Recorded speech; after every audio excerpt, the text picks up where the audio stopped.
Tribune Libre, saison 2, épisode 1. Mesdames, Mesdemoiselles et Messieurs, c'est un grand plaisir pour nous de vous retrouver. De nombreux jeunes Africains partout sur le continent travaillent à l'accomplissement de leur vision, malgré les écueils. Nous recevons aujourd'hui l'un d'entre eux, son nom Samuel Sévi. Il est le directeur général des Cives Côte d'Ivoire, une filiale du groupe Snedai. Samuel est là. Samuel Sévi, c'est un grand plaisir de te retrouver, très cher Oui, frère. le plaisir est partagé. Merci infiniment d'être venu. Tu vas bien? Oui, je vais très bien. Alors, nous sommes au Movenpick Hotel d'Abidjan. Comment est-ce que tu trouves déjà le cadre? Ah, c'est extraordinaire déjà. J'adore surtout la décoration et j'ai même passé un séjour ici. Ah, d'accord. Les chambres, c'est vraiment waouh. C'est une autre définition des 5 étoiles en tout cas. Une autre définition des 5 étoiles. Merci infiniment, c'est bien dit. Eh bien, avec toi, dans cette émission, nous allons parler de l'entrepreneuriat, de l'entrepreneur africain, du jeune entrepreneur africain. Nous allons parler de sa mentalité, de son mind. Et tu es bien placé pour nous partager cette expérience d'entrepreneur que tu as. D'accord. Mais avant d'échanger, nous allons sacrifier à une tradition.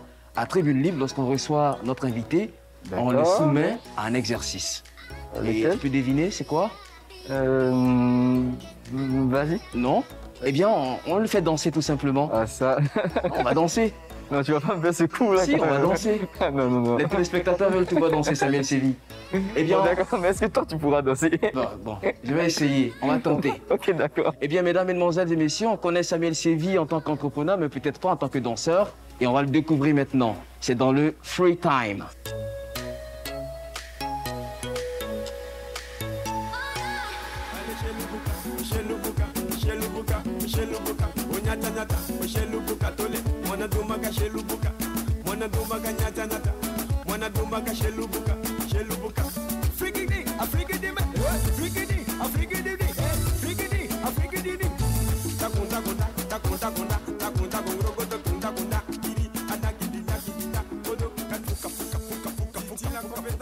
C'est bon. Non, mais tu m'as gaspillé. Tu m'as gaspillé, Samuel. Tu m'as gaspillé, c'est pas normal. Merci infiniment. Merci. Eh bien, on va aller s'installer au bar rapidement. D'accord.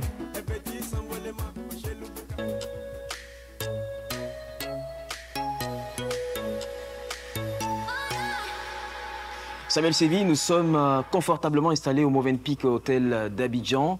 Et pour démarrer cet échange, je voudrais savoir, est-ce qu'il est difficile, voire pénible, d'être entrepreneur en Afrique?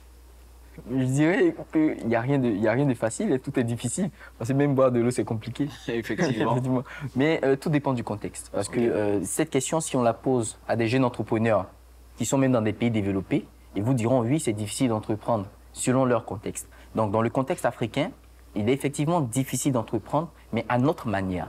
Donc, c'est en lien avec notre écosystème, c'est en lien avec notre environnement, c'est en lien avec même la notion d'entrepreneuriat, la base de l'entrepreneuriat. Donc, il y a plein de facteurs qui rentrent en ligne de compte qui rendent entreprendre pénible en Afrique. D'accord. Voilà. Alors, parlant de difficultés, lorsqu'on est entrepreneur, qu'on se lance dans un business, il arrive des moments où on a envie de mettre la clé sous le paillasson parce que rien ne marche. Dans ces périodes-là, quel doit être l'état d'esprit d'un entrepreneur? Quel mind on doit développer? Il est important pour un entrepreneur, lorsqu'il démarre son activité, de toujours avoir une source de motivation. Parce qu'un entrepreneur, c'est déjà quelqu'un qui crée. D'accord. Voilà, c'est un innovateur, c'est quelqu'un qui a vu un problème auquel il décide d'apporter une solution. Donc il est important déjà, à ce stade-là, de trouver la source de sa motivation. Et comme ça, face aux difficultés, face aux problèmes, on réussit toujours à se repérer.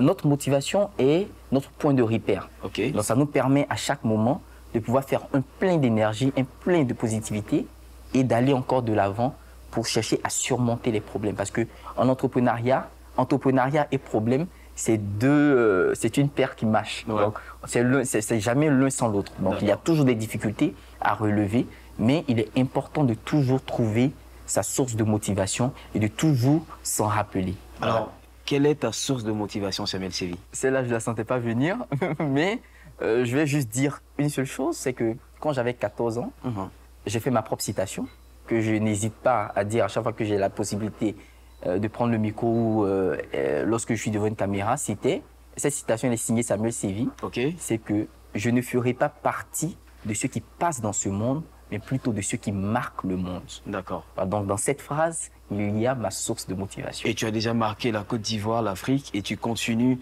ta marche vers cet impact mondial. En tout cas, on espère que tu pourras atteindre tes objectifs.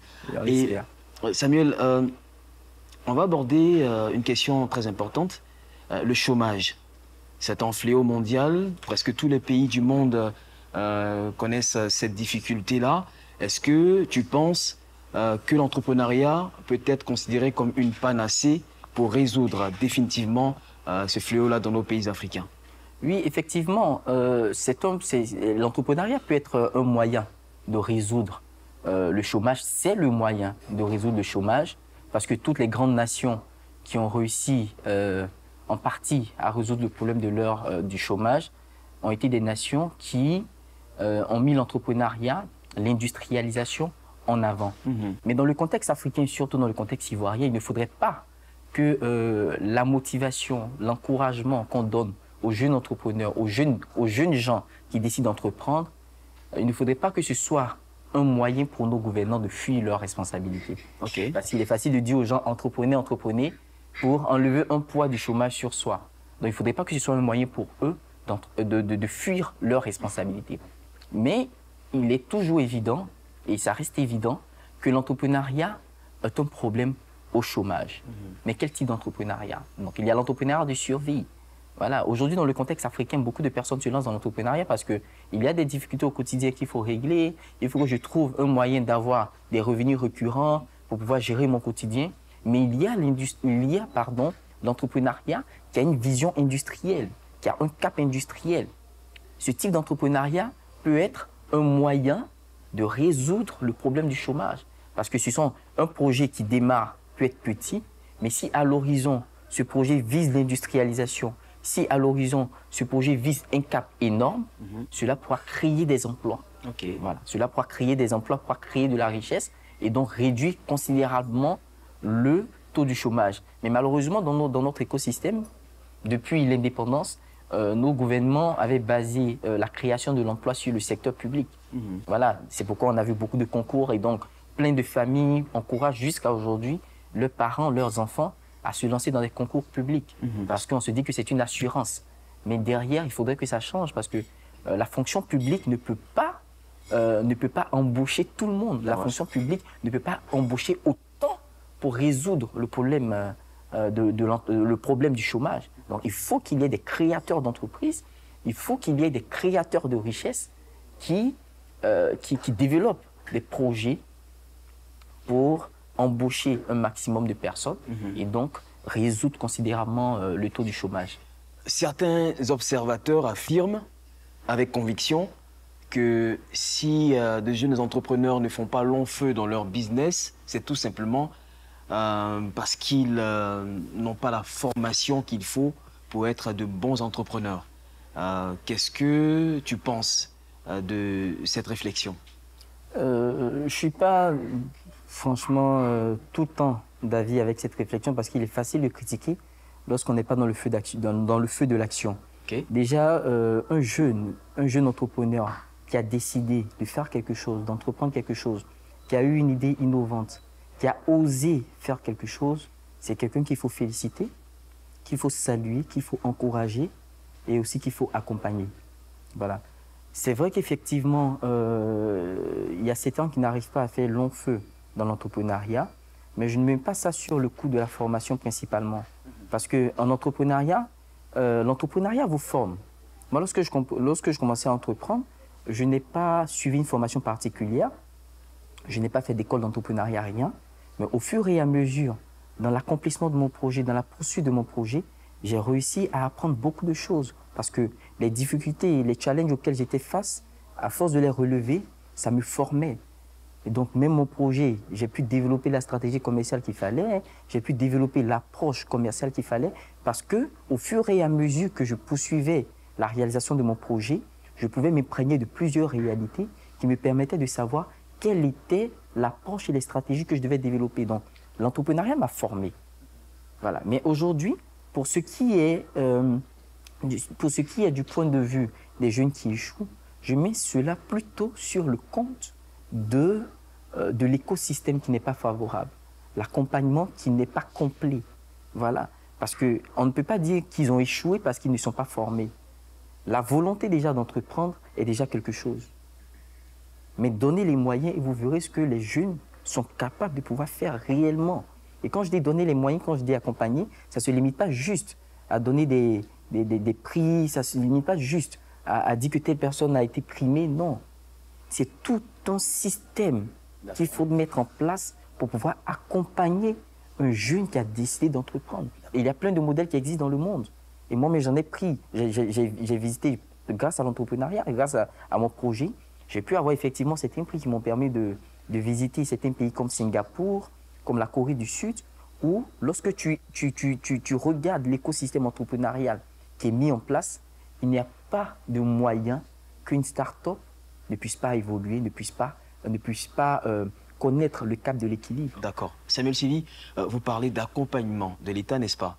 Alors, en Afrique, en Côte d'Ivoire plus particulièrement, quel devrait être cet accompagnement-là que l'État doit apporter à ces jeunes entrepreneurs pour leur croissance? Déjà, l'État fait pour l'instant certaines choses. L'État a mis en place certaines mesures d'accompagnement, certaines structures d'accompagnement. C'est à féliciter parce que ça n'existe pas dans tous les pays.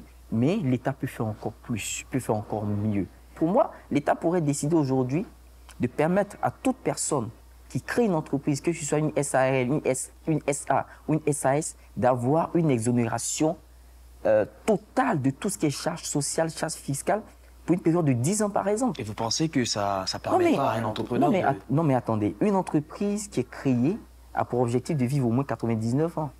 Donc faire une exonération de 10 ans ne représente rien face à 99 ans d'apport à l'économie du pays. Une exonération de 99 ans? Non, pas 99 ans, mais une exonération qui peut atteindre au moins 10 ans. Okay. Parce qu'on a 99 ans pour apporter de la richesse à notre pays.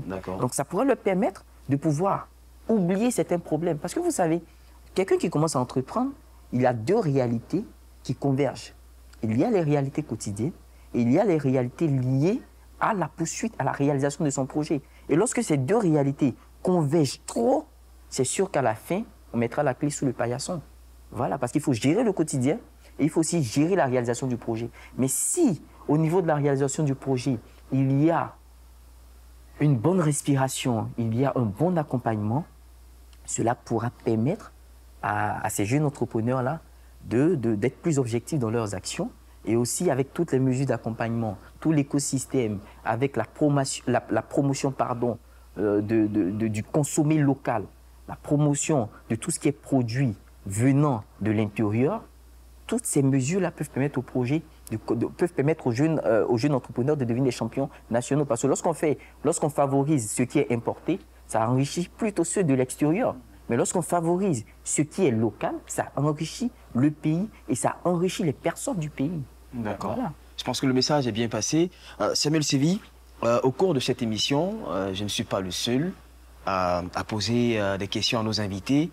Nous permettons également à nos téléspectateurs d'en faire autant.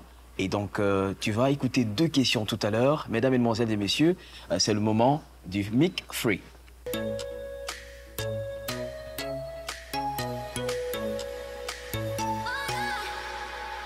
Bonjour Monsieur Sivi.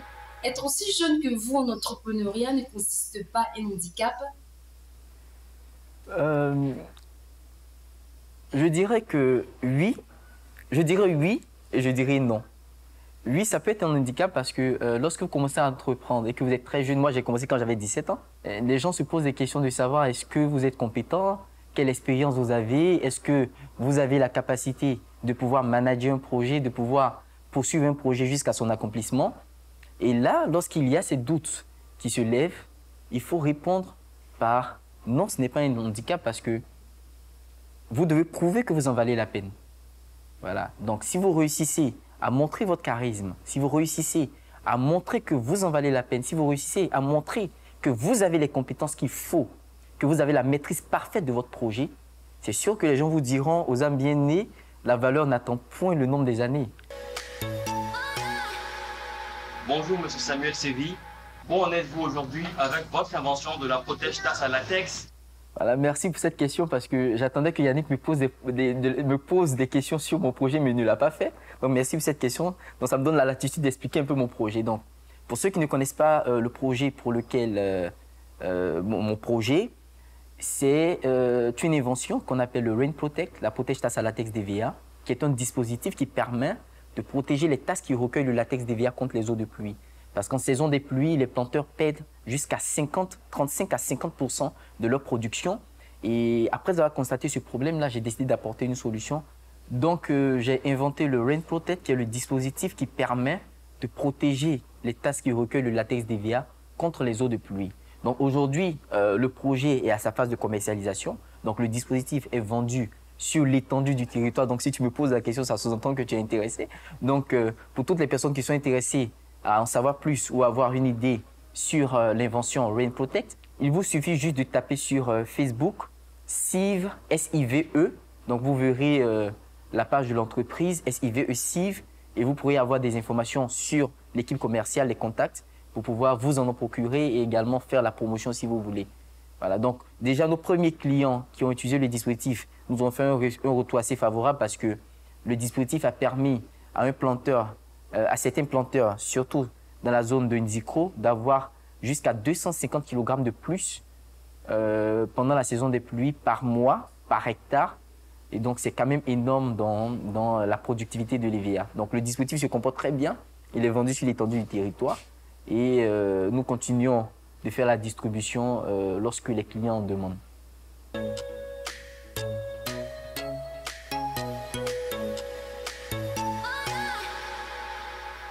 Samuel Sévy, merci infiniment d'avoir répondu aussi brillamment à nos téléspectateurs. On revient sur le plateau et j'ai une question qui me turlupine. En Afrique, la culture entrepreneuriale n'est pas aussi développée qu'ailleurs. Alors, est-ce que cela ne peut pas constituer un frein au développement de l'idée de l'entrepreneuriat en Afrique? Est-ce que le fait de penser toujours être salarié, employé, n'est pas un obstacle pour que votre message de l'importance de l'entrepreneuriat puisse être entendu? Bon, c'est pas vraiment un frein parce que il faut bien évidemment que certaines personnes travaillent pour d'autres. Tout le monde ne peut pas être entrepreneur ou créateur d'entreprise. Mais pour la question du chômage et pour la question du développement de nos pays, il faudrait qu'il y ait un écosystème qui favorise des créateurs d'entreprises plutôt que des demandeurs d'emploi. Voilà, parce que celui qui est salarié et qui veut travailler pour quelqu'un, on travaille quelque part, on travaille dans une entreprise. Donc, une entreprise sous-entend qu'on a créé quelque chose. Une entreprise sous-entend qu'on a un produit qu'on développe, qu'on commercialise. Donc, lorsqu'une personne veut travailler, veut être salariée, cette personne doit savoir que c'est parce qu'une personne a eu le courage d'entreprendre qu'aujourd'hui, cette personne peut devenir salariée, peut sortir du chômage pour entrer dans le monde professionnel. Donc, c'est pour cela qu'il est important dans notre écosystème qu'on fasse la promotion des créateurs d'emplois plutôt que des demandeurs d'emploi. Mais c'est lamentable parce qu'on a toujours été dans ce système-là. Voilà, l'emploi, la création d'emplois était toujours un sujet qui était adressé à l'État. L'État doit créer de l'emploi. L'État ne peut pas créer d'emploi parce que l'État, c'est la fonction publique. Donc, l'État peut recruter à un moment des fonctionnaires pour l'exécution des charges administratives, des tâches administratives, mais les vrais créateurs d'emplois, c'est le secteur privé. Donc, c'est pour cette raison qu'il faut faire la promotion du secteur privé. Il faut, dans notre écosystème, dans notre éducation, dans notre formation, il faudrait inclure ou inculquer la culture entrepreneuriale, le mindset entrepreneurial, le leadership entrepreneurial, pour que des personnes comprennent que je dois créer une entreprise, je dois créer de la valeur et de la richesse pour pouvoir demain employer le maximum de personnes. Et surtout, il est important que dans cet écosystème-là, en plus de favoriser des créateurs d'emplois, il faut aussi favoriser l'industrialisation. Voilà, il faut mettre le cap sur l'industrialisation parce qu'aucune nation ne peut être forte, aucune nation, aucune économie ne peut être forte si cette économie ne devient pas autonome, ne devient pas industrielle.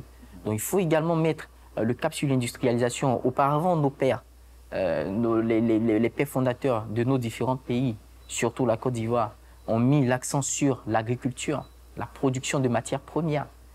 qui a été, en mon sens, le moteur du développement, du début du développement de nos pays. Mais aujourd'hui, il faut passer à l'industrialisation. Il faut que ces matières premières qu'on produit, ces matières premières deviennent des matières premières que nous transformons avec de la valeur ajoutée et qui ramènent toujours plus de revenus. Voilà, donc il faudrait que toute cette ambiance soit créée autour de l'entrepreneuriat, parce que quand on parle d'entrepreneuriat, ce n'est pas pour faire de l'entrepreneuriat de survie, mais plutôt de l'entrepreneuriat qui peut rendre nos nations fortes, de l'entrepreneuriat qui peut créer des champions nationaux, parce que c'est seulement comme ça qu'on pourra réellement avoir notre indépendance financière. D'accord, merci, le message est très clair, Samuel Sévi. Lorsqu'on t'écoute, on sent la passion, on sent l'envie de produire, de participer au développement de son continent, de son pays. J'ai dit que je voulais marquer le monde, donc. Oui, bien sûr. Et tout de suite, j'ai envie de te demander quel est l'entrepreneur africain qui t'inspire le plus? Bon, je ne dirais pas africain, mais je dirais plutôt ivoirien, parce que moi, je suis dans le consommation local. D'accord. Donc, je vais plutôt faire la promotion des entrepreneurs de mon pays. Ok. Donc, je dirais qu'au niveau de la Côte d'Ivoire, tous m'inspirent. Tous les champions nationaux ivoiriens m'inspirent, mais il y en a particulièrement un qui est sorti de l'eau. Qui? On est curieux de savoir. Vous le saurez tout à l'heure. Il y en a particulièrement un qui est sorti du lot pour deux raisons.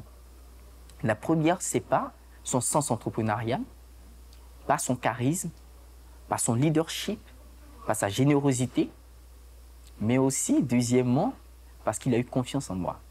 Mais son histoire m'a inspiré, parce qu'il a montré qu'on peut partir d'un petit projet pour ensuite développer de grands projets et créer un empire. Okay. Voilà, et donc cet entrepreneur n'est que le PDG du groupe Snedaï, M. Adama Bictogo. Ah d'accord, le voilà. ministre Adama Bictogo, qui m'a donné la chance et qui a permis à mon projet d'intégrer son groupe avec tout l'appui financier, avec tout l'appui technique, avec tout l'accompagnement administratif qu'il fallait pour un jeune entrepreneur. Tout le soutien qu'il fallait, il me l'a donné. Et cela permet aujourd'hui à mon projet de connaître l'éclosion actuelle et de connaître la bonne marche qui est déjà en cours. Donc, je sais pourquoi je lui tire mon chapeau et je lui dis qu'il m'inspire toujours. Voilà, je pense qu'il suivra et c'est sûr qu'il suivra. Je vais m'arranger à ce qu'il suive. D'accord. Merci infiniment, Samuel Sévi. Merci. Alors, nous sommes presque au terme de cet entretien qui a été fortement enrichissant. Mais avant, nous avons une dernière question pour vous. Et pour répondre à cette question, vous allez regarder la caméra qui se trouve tout droit, là, en face de vous. Et voilà, je vais poser donc la question. Mais avant, nous allons lancer la rubrique My Speech.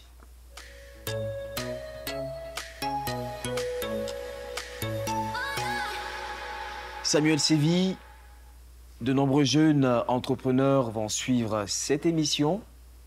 Ils vont vous écouter pour votre mot de fin. Qu'est-ce que vous avez à leur dire, surtout à ceux qui sont à bout de souffle et qui veulent abandonner? Ce que je peux dire à ces jeunes entrepreneurs, ce que je peux te dire, c'est que c'est vrai que l'entrepreneuriat nécessite certaines bases, mais tu peux te former. Tu peux te former, tu peux continuer d'apprendre. Et tu dois savoir que ton projet, il vit. C'est la particularité de l'entrepreneuriat. Donc le projet, il vit, le projet a tout son sens. Donc si tu crois réellement en ton projet, si tu trouves à l'intérieur de ton projet une source de motivation, cette source de motivation va toujours te guider à l'accomplissement réel de ton projet. Et tu dois savoir que en entrepreneuriat, il n'y a pas de ligne droite. En entrepreneuriat, il n'y a pas de formule magique. Chaque personne écrit son histoire à sa manière. C'est pourquoi tu ne verras jamais des entrepreneurs qui ont une même histoire. Parce que les difficultés qu'on rencontre, les réalités auxquelles nous sommes face, sont toujours différentes. Mais ta capacité à les surmonter, ta capacité à réaliser quelque chose d'extraordinaire lorsque tu es face aux difficultés, fera de ton projet quelque chose de différent. En entrepreneuriat, toutes les difficultés que nous rencontrons, tout ce que nous vivons au quotidien, ce n'est rien d'autre que le moyen pour nous d'avoir de quoi raconter demain, pour que notre histoire puisse inspirer plusieurs. Donc, lorsque tu sois face aux difficultés, lorsque tu sois face aux problèmes, dis-toi que ce n'est qu'un moyen pour toi d'avoir une expérience que tu pourras raconter demain pour inspirer plusieurs. Si tu as cette mentalité, tu pourras réaliser des choses extraordinaires et tu ne verras en tes difficultés que juste des petites situations à surmonter parce que tu es un homme qui est capable de tout. Voilà. Donc, tout projet entrepreneurial est voué à réussir. Il n'y a pas un projet qui est voué à l'échec parce que s'il y a un projet, ça veut dire qu'il y a un besoin, ça veut dire qu'il y a un problème. Poursuis l'accomplissement de ce projet, poursuis la réalisation de ce rêve et tu verras que lorsque ta solution sera sur le marché, tu auras forcément des consommateurs, tu auras des personnes qui achèteront ton projet et tu pourras en vivre. Tu pourras non seulement contribuer au développement de ton pays, mais tu pourras impacter de nombreuses vies et tu pourras être une personne sur qui ton pays peut compter. Tu as en toi la capacité de réaliser l'extraordinaire. Merci infiniment Samuel Sévi pour toutes ces belles idées partagées. Ça a été un plaisir de te recevoir sur le plateau de Tribune Libre. Merci. Et à vous, mesdames, mesdemoiselles et messieurs, chers téléspectateurs, merci de nous avoir suivis. Merci également à toute l'équipe derrière la caméra pour le grand boulot abattu pour la réalisation de cette émission. Rendez-vous semaine prochaine, même plateforme, même heure. D'ici là, portez-vous bien. Demain sera meilleur.